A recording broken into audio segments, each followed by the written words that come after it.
આવતીકાલે 15મી ઓગસ્ટ સ્વાતંત્રતા દિવસ નિમિત્તે મીડિયા થકી હું સુરત શહેર પોલીસ વતી સુરત શહેર પોલીસ ઝોન 1 વતી સુરત શહેરના નાગરિકોને સ્વાતંત્ર્ય દિનની શુભકામનાઓ પાઠવું છું અને સ્વાતંત્ર્ય દિન નિમિત્તે સુરત શહેરની પ્રજા એની સુરત શહેર પોલીસ કાયદો અને વ્યવસ્થાની જાળવણી કરી ટ્રાફિક નિયમન કરી સદાય પ્રજાની સાથે રહી અને જે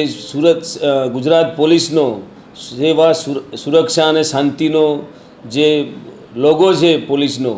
એ યથાર્થ કરવા પોલીસ દળ પ્રયત્ન કરશે। ફરીથી સ્વાતંત્ર્ય દિન નિમિત્તે સરકારશ્રી દ્વારા તિરંગા યાત્રા અને અન્ય કાર્યક્રમો પણ ખૂબ જ મોટા પ્રમાણમાં ઉજવવામાં આવેલ છે। તો લોકોમાં રાષ્ટ્રપ્રેમની ભાવનાનું નિર્માણ થાય, આપણે આદર્શ નાગરિક બની અને આપણા દેશને સમર્પિત થઈએ, એવી જ સ્વાતંત્ર્ય દિનની શુભકામનાઓ।